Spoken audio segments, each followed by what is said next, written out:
Magandang gabi mga masters, bali ngayon po ay 8 videos po ma-upload ko po sa aking YouTube channel. Tama nga mga masters, 8 videos nga po ma-upload ko. Yon, what's up mga masters? Nandito na naman tayo sa panibagong araw, panibagong kabanata na naman ang pagsasama-samahan natin ngayon guys.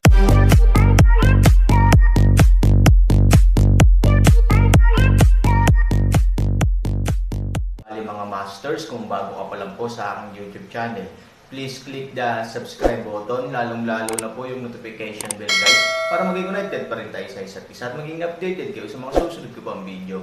Bali mga masters, bago natin umpisahan ng kwento ay mag-shoutout po muna tayo para sa mga solid nating tagapakinig. Shoutout kay De Guzman JP at shoutout kay Ronald Gutierrez. Yun na nga mga masters, no? Bali hindi na ito patagalin. In 3, 2, 1, let's go!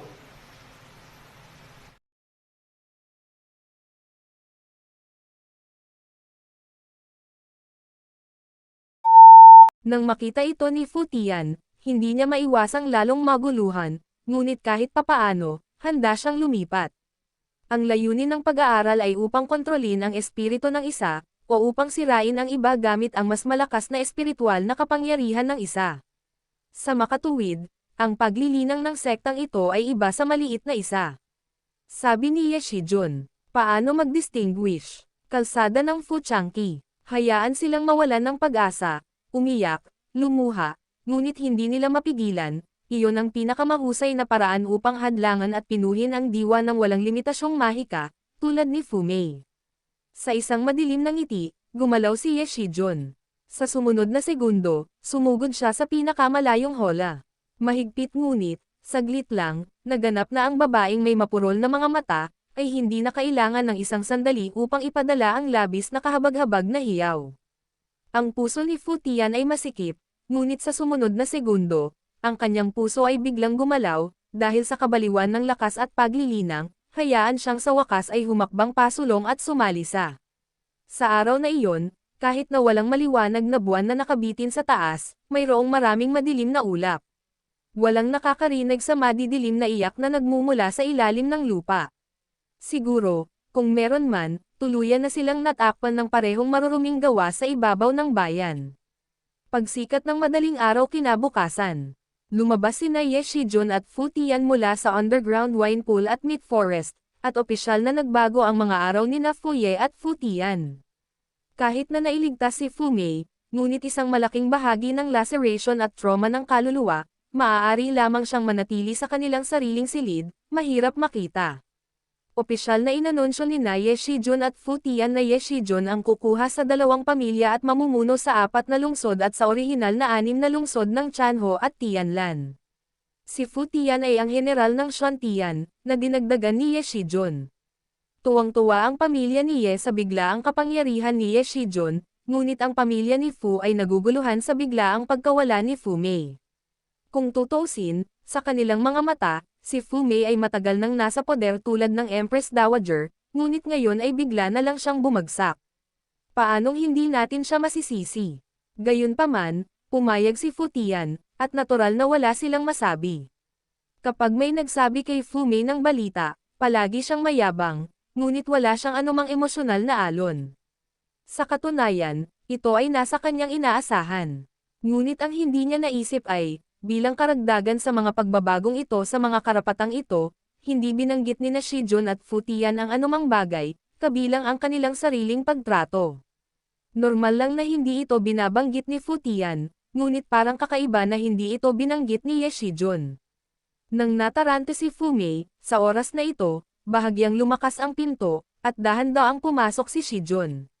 Nang makita si Shijun, ang mga mata ni Fu Mei ay kumislap ng bakas ng takot na hindi namamalayan. Lalo na ngayon, ang balat ni Ye Shijun ay kasing puti ng papel, ang kanyang mga mata ay bahagyang pula ng dugo, at ang kanyang mga mata ay parang mga demonyo. Nakakatakot ito sa mga tao. Sa anino na naiwan sa kanyang puso, hinawakan niya ang kubrekama at lumiit sa sulok ng kama. Tiningnan lang siya ni Ye Shijun ng bahagya, pagkatapos ay umupo sa mesa at upuan sa tabi niya, nagsali ng isang tasa ng tsaa para sa kanyang sarili, at tinikman ng bahagya.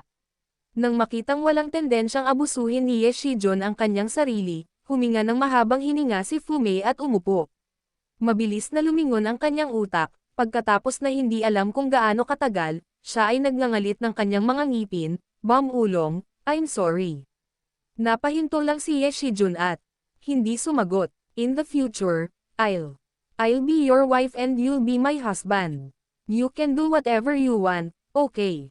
Bulong ni Fumei. Ano? Nalampasan kita. Malamig na sabi ni Ye Shijun. Huwag kang masyadong pangit, mag-asawa tayo. Dahil sa biglaang lakas ni Ye Shijun, hindi magawa ni Fumei. Sinubukan niyang pigilan ito nang magsalita pabalik si Ye Shijun, ngunit napakalakas niyang iginanti, na hindi lamang nagparamdam sa kanya ng takot, kundi nakilala rin niya ang katotohanan. Nang itinuring siya ni Ye Shijun bilang isang kayamanan, matatawag niya talaga ang hangin at ulan, ngunit kung hindi, isa lang siyang damo. Maaari pa siyang bastyusan sa harap ng maraming tao. Ano pa bang magagawa niya? Mag-asawa. Biglang bumangon si Ye Shijun, tumalikod at malamig na tumingin kay Fumei, deserve mo ba? Ako, sa harap ng kabalintunaan ng malamig na boses ni Ye Shijun, hindi sumagot si Fumei. I really look up to you when I marry you. After all, you look good, and it's good to be absent-minded. Sa pagsasalita tungkol dito, si Ye Shijun ay biglang yumuko sa mukha ni Fumei, ang kanyang mga mata ay naging lubhang mabangis, at ang kanyang boses ay napakalamig, ngunit ako ay bulag.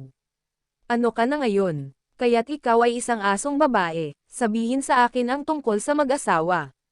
Ako. Ang mga salita ni Fumei ay sinasaksak ang kanyang puso, ngunit tila ang bawat pangungusap ay makatwiran. Napakamapang-abuso, o hayaan ang puso ni Fumei na malungkot, tumulo ang mga luha down, Shijun, alam kong mali, hindi ko gagawin. Alam ko, mahal mo pa rin ako, kung hindi, hindi mo ako titigilan di ba? Maaari ba kitang tretuhin ng maayos sa hinaharap? Panipi, sa tingin mo mahal kita kapag wala akong pakialam sa'yo. Ngumiti ng masama si Ye Shijun. Tingnan mo ang ekspresyon ni Shijun, tulungan mo si Mei na nakakalokong mga mata, nakatitig kay Ye Shijun. Hindi ba, sa tingin mo ba ay magiging interesado ako sa iyong mainit na pugad kung saan ang lahat ay nagpapahid at nag-iinit? Nakangiting humahamak, dahan daw ang tumayo si Shijun, tulad mo, may Panginoon ng lungsod sa pamilya. Siya ay kumikidnap ng isang tao ng pribado at nag-e-enjoy sa sarili. Walang masyadong tao sa labas na naghihinala na ikaw ang may gawa nito. Total may pamilya ka naman. Ako, pareho itong kalmado na ngumiti si Ye Shijun, hindi. Umiling si Fumei na nalilito.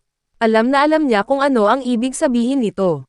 Sa oras na iyon, magiging manika lang siya, walang kapangyarihan o kapangyarihan, at hindi magkaroon ng anumang katayuan sa pamilya. Ito ay makakaakit lamang ng higit pang mga tsismis at pagturo sa oras na iyon, hindi banggitin ang asawa ng lungsod, maaaring mas masahol pa sa isang alipin, dahil kahit na ang alipin ay pagtawanan siya more, Yu Shijun is her husband no matter what. Paano niya matitiis ang asawa niya at ang ibang babae hindi niya kayang tanggapin ito, Fumei sa iyo. Sinasabi ko lang sa iyo na naiintindihan mo. Kagabi, beach, nag-iiwan ng isang salita, tumalikod si Shijun at lumabas ng silid, naiwan lamang si Fumei na halos nalugmok sa emosyon. Mula sa pabor ng isang tao at paghawak ng kapangyarihan sa 6 na lungsod hanggang ngayon, ito ay parang mastasa ng damo. Ang malaking agwat ay nagpapahirap sa sinuman, lalo na sa makitid ang pag-iisip, na suportahan at purihin ang mga tao sa kanilang hindi pangkaraniwang paghahangad ng mga karapatan at pagpapahalaga sa sarili. Ang paghihiganti ay dumating sa wakas na ito. Hindi lang ito ang oras.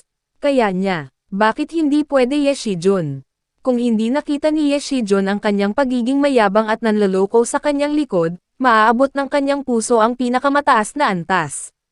Gusto niyang humanap ng mapag-uusapan, ngunit sa kasamaang palad, walang pumapansin sa kanya na nawalan ng kapangyarihan. Kaya naman, malulunod lamang niya ang kanyang mga alalahanin sa pamamagitan ng pag-inom ng mag-isa.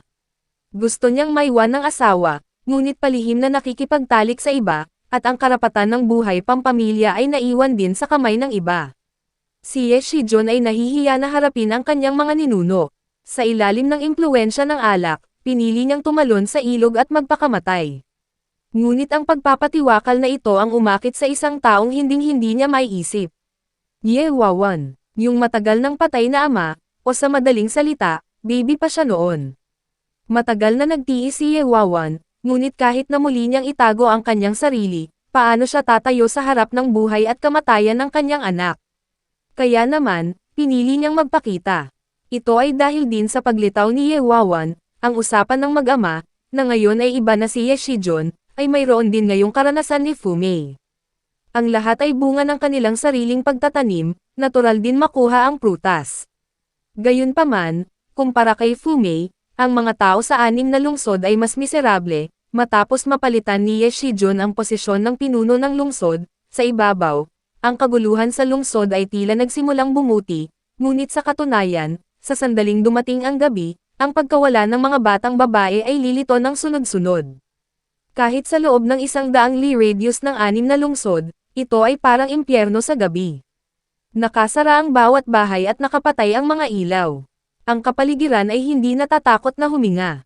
Paminsan-minsan ay naririnig ng mga taga-nayon ang mga hiyawan at mga alon ng tawa na nagmumula sa lupa sa kalagitnaan ng gabi. Pagkatapos ng ilang araw ng trekking, lumipad sila, sumakay ng mga hayop, o naglakad, at sa wakas ay bumalik sa isla ng Xianling.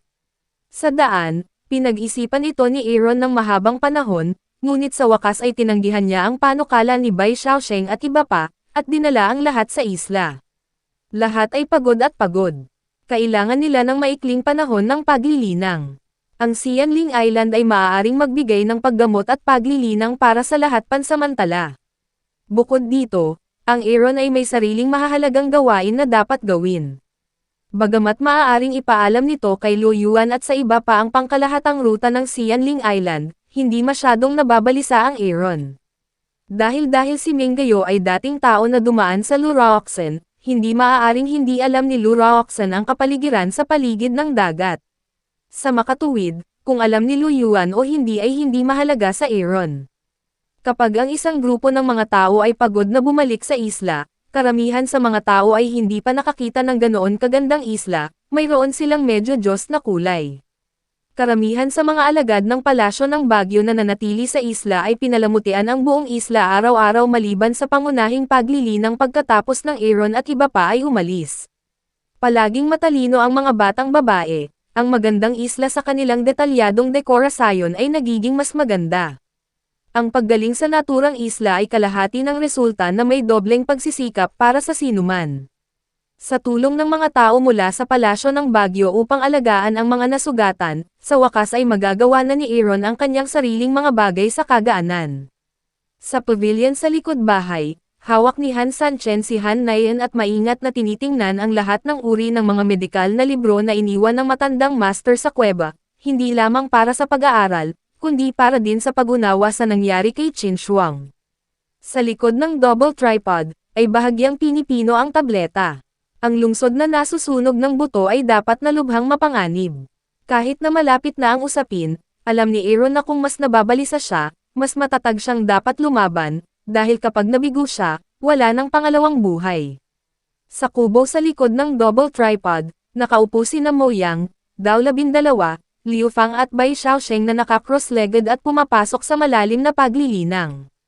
Kung ikukumpara, ang paglilinang ng 4 na tao ay masyadong mahina. Para sa kanilang sariling kaligtasan o upang maiwasan ang kanilang pagka-atresado, ang kanilang promosyon ay kinakailangan. Ito rin ang pangunahing dahilan kung bakit bumalik ang Aaron sa isla ng Xianling. Sa kabilang dulo ng pagtataas ng bangkay, si Qin Shuang ay abala sa paglilibing ng mga buto ng ginseng na sanggol sa kinatatayuan ng bangkay. Abala, sa oras na ito, isang magandang figure ang dahan-daang lumapit, tingnan ang Aaron na tumangala, ngumiti siya, pinuno. Nagpapahinga ba silang lahat? Ang mga alagad ay nagsasanay ayon sa utos mo. Tungkol naman sa mga taong nasa tuktok ng bughaw na bundok, inayos ko na sila ay manatili sa silid ng panauhin. Ngayon ay nagpahinga na silang lahat. Nagpadala ako ng lihim na magbantay. Kung may anumang problema, isusumbong kita kaagad. Aaron malumanay ngumiti, nodded, hard mo. Umiling si Ningyu at buong pagmamahal na hinawakan ang ulo ni Nayaner. Pagkatapos ay umupo siya, mas masipag ka sa labas. By the way, Alliance Leader, gusto mo bang sabihin sa akin ang tungkol kay Fumang at Kesoy?